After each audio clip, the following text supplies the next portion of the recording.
Okay. I'm going to just wait a second, and I think we're live, so we'll go ahead and get started. I want to thank the panelists tonight. We have Dr. Chan, Dr. Banerjee, and Dr. Kramer all participating today, and we have, I think, some really interesting data and some exciting things to talk about today. So without further ado, I think we'll get started.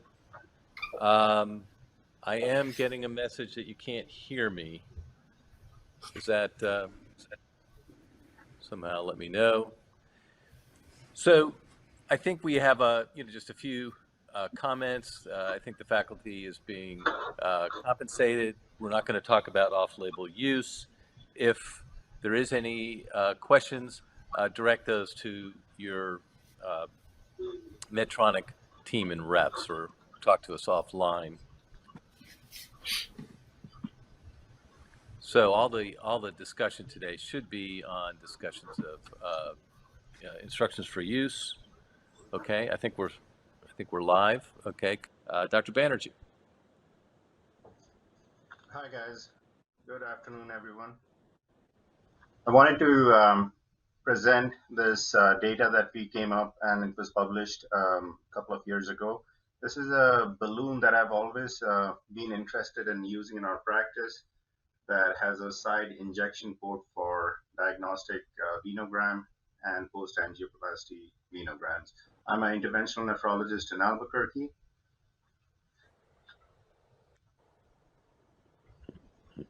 And that I'm a consultant for Medtronic.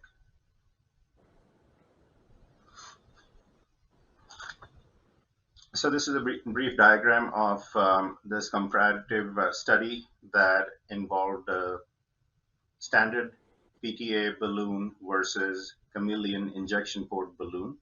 And it showed much improved outcome with terms of usage of contrast volume, procedure time, and fluoroscopy time.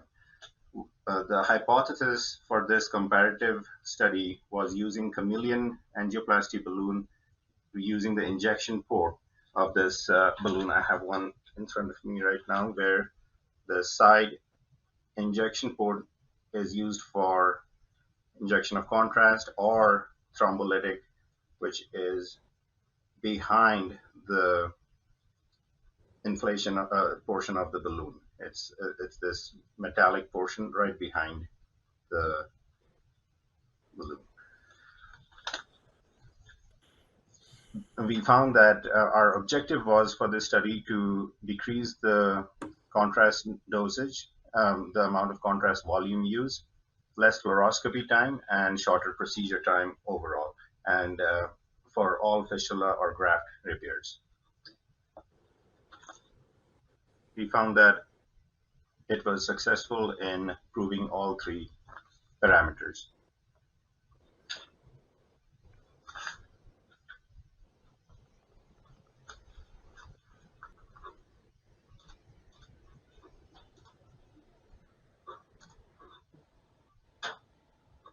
So that's the diagram showing the detailed image of the injection port of the catheter, of the balloon.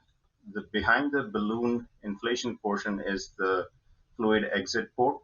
It goes over a 035 wire, and we were able to prove in this comparative study, which was prospective and retrospective with multivariate analysis, that it reduces procedure time, fluoroscopy, and contrast usage. And it was a multi-center trial.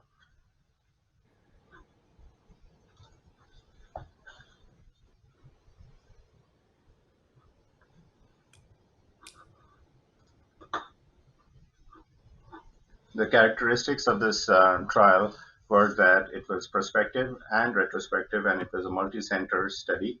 Our target lesions were either cephalic arch and central venous stenosis. About 470 patients were initially evaluated, and 68 patients were identified and placed in two categories. Category A being for standard balloon, and B for Chameleon injection port balloon. They were also evaluated with duplex ultrasound to have AV access outflow stenosis. Procedures were conducted over a 3-month period. Patients referred to duplex ultrasound based on history of either arm swelling, chest wall collaterals, or development of access aneurysms or pulsatile access, and excessive bleeding from the access site after dialysis. The ultrasound criteria for stenosis was peak vein velocity ratio of more than 2.5% across the stenosis, and central venous stenosis was evaluation of anywhere from cephalic arch to superior vena cava using venogram.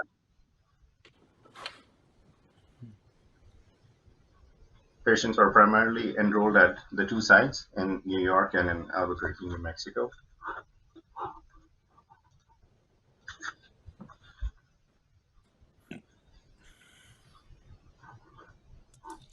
So in this comparative study, the demographics and comorbidities were similar.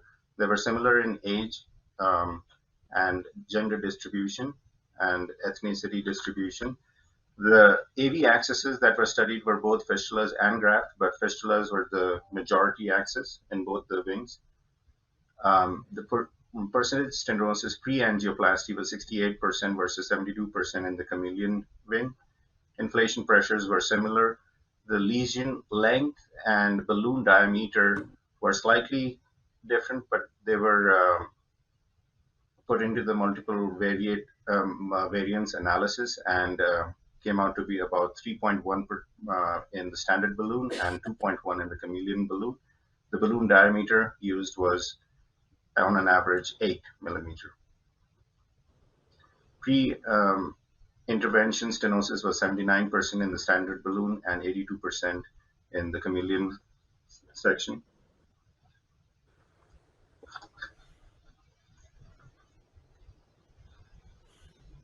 In the group A with the standard balloon,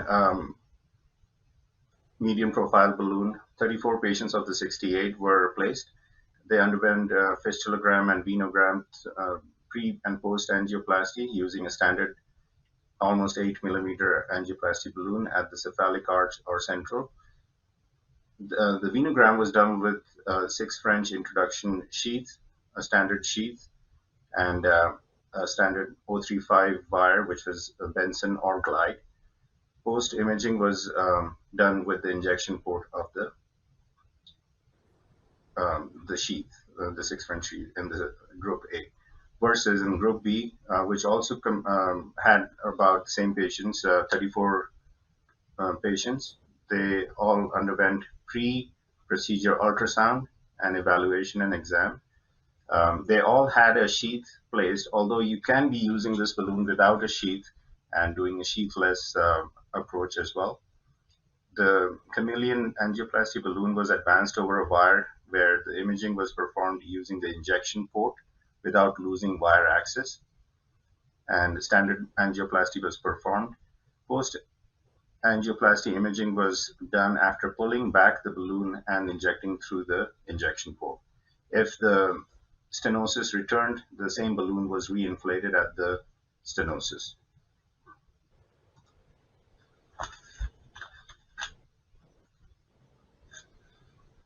The results of this comparative study showed that in comparison to a standard balloon, the Chameleon injection port balloon was using less contrast volume by almost 50%.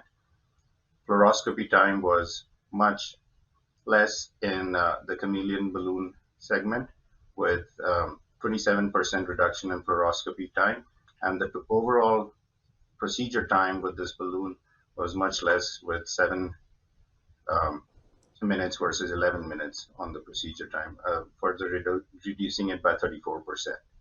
This was statistically significant for multiple regression.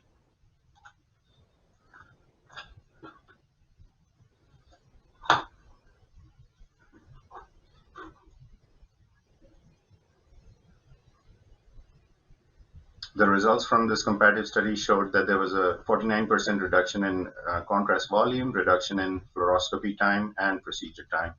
And another thing noted was the superior imaging of due to the selective nature of the venograms, the image quality was much better with the Chameleon angioplasty balloon, since it was closer to the lesion where we were treating, with more concentrated contrast being used and less volume.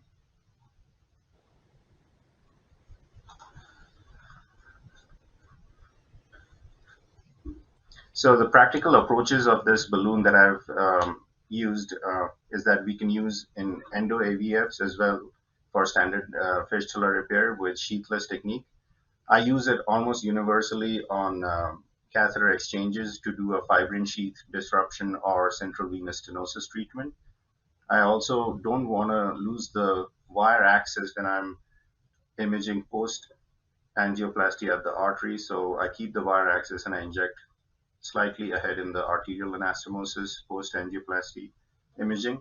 Also, reflux angiography with an inflated balloon in the grafts and balloon assisted maturation. I also use them for thrombectomy with TPA maceration in grafts and small fistulas. They can be easily shown to be very effective, like Dr. Kramer's study as well. So with that, I'll open the forum for questions regarding this balloon. Okay, I don't see a question, but I'll put in there. I really like it from if you're coming from the radio. There's two or three things that just really turned my head about this device. Number one is that you can inject and identify clearly the arterial anastomosis versus the actual proximal radial artery. So this is for percutaneous fistulas. The other is that it's high pressure, so that it actually works, and it doesn't dog bone too much. You kind of get what you're looking for, and finally, it's intriguing that it can be used sheathless, and I think that ultimately will have some advantages. So, what would you say your favorite? What is it that you step on the elevator and you've got a non-user? What do you like about the Chameleon balloon? What's your favorite thing about it? On your endo AVF maturations and also for standard surgical fistula venograms, I use it for inflating the balloon near the lesion and doing a retrograde study. I enjoy that the most. For instance, in endo AVFs, going sheathless and injecting through the port of this 5 millimeter or 6 millimeter Chameleon balloon, you can see where the perforator is feeding into the basilic or brachial vein that you want to down the road coil embolize, and the imaging of that is way better than doing it through the artery, and you're getting a selective study. The same thing goes for cephalic arch. If you inflate the balloon, you want to preserve and identify the axillary vein feeding into the subclavian at that specific portion. So I enjoy the reflux study and identifying the side branches of these. We have a comment from Selena, no last name given here. It's she's been, or this doctor is using it for thrombectomy. I don't know. Can we get that person on? Is that are they here? Absolutely. Can they ask that so question on the thrombectomies, especially for graft thrombectomies, Dr. Ho and Dr. Kramer, I use 20 ml of TPA, 2 milligrams dissolved into 20 ml of saline, and I do pull back venogram along with TPA administration in the clotted segment. And while I'm doing all this, my artery is occluded, and I'm doing a selective TPA balloon maceration. So I pull back and then do the plasty, and then pull back further, deflate the balloon, inject some TPA, macerate the clot burden, and then aspirate all the clots using the aspiration. So we have one standard aspiration catheter. Gotcha. So we have one last. Dr. Alvarez has a question. Once again, I don't know if we can pull him up live and have him ask it, but I'm trying to call on him. If maybe I can see his question, but I'd ask it for him if I can't. Oh, here he is. Okay, I see him. You know, we should have invited you to be on the panel. You have to. It's like you want to talk every time something comes up. No, I love this because I love this balloon for Miller banding. I think Miller banding. Yeah, it's phenomenal.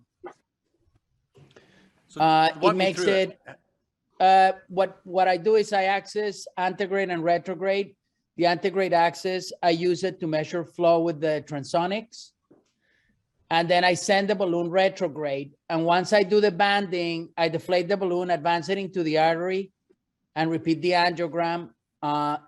Because, you know, sometimes when you're banding, the vascular suture can sometimes tie down further.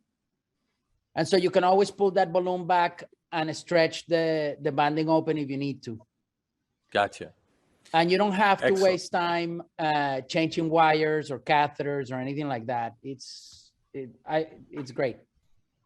Love it. Well, Ari, you were so enthusiastic. It just sounds like the DCB was great everywhere.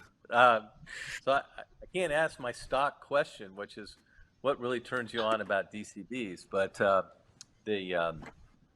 no, it's really been a very powerful technology. This whole suite of products are really moving dialysis care forward. So I know for myself, it's been a really exciting time in dialysis access. We do have a raised hand. Adrian, I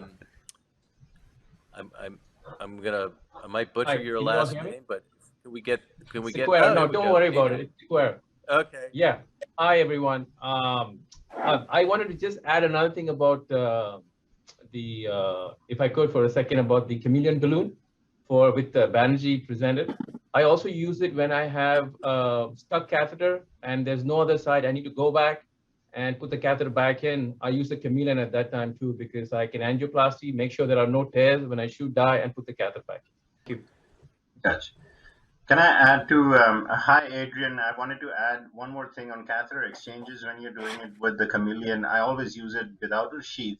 One thing I definitely enjoy the fact that the contrast is coming from the vessel wall side rather than from the apex of the sheath, which can easily embolize if there's a clot hiding in there or something, you know. So before you angioplasty, I just make sure that because it's from the side of the vessel wall, it doesn't carry that. It hasn't been studied, but it has practical role of not embolizing anything. So I wanted to add to that point that Adrian mentioned.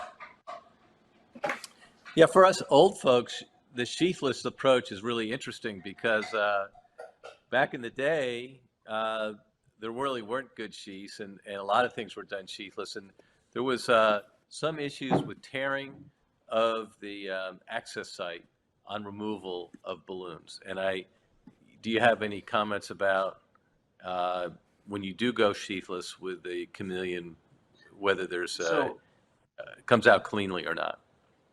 It does come out. In fact, the hole in the fistula going in with the Chameleon is much smaller than your sheath entry site, and the pressure hold is just a manual compression at the entry site. We don't put a stitch or anything. Once the balloon is deflated completely, it can easily come out with a much smaller hole than a 6 French or a 7 French sheath, and I don't have to put a stitch around it.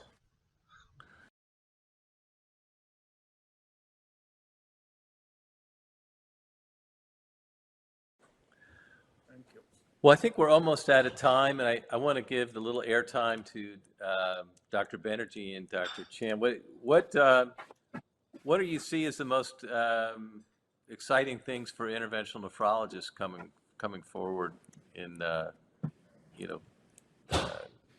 based on some of the data and some of the things we've been looking at? I find endo AVF creation as one of the more exciting things for interventional nephrologists to get into. And I think as time goes by, more and more interventional nephrologists being trained into creation of AV fistulas is definitely what's the frontier right now.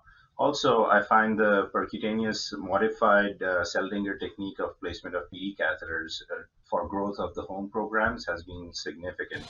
And I find that we have seen a tremendous growth during COVID years of just a lot of patients choosing home dialysis and definitely peritoneal.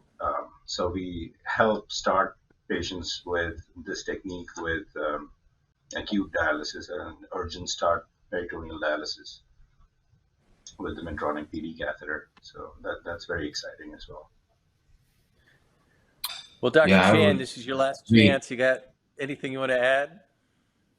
No, I would just agree with Dr. Banerjee said. I really appreciate this time that Medtronic has just shown that they have a suite of technology that they offer. I'm very happy that they have taken an initiative and published trials and getting into, the New England Journal clinical trials. That's what we look at in academic medicine, as well as, those of us those of you in private practice as well. So I'm very excited about the new technology and being involved as a nephrologist. Thank you, though.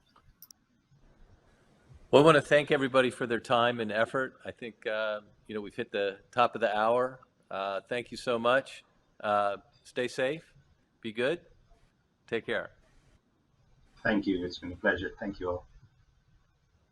Thank you.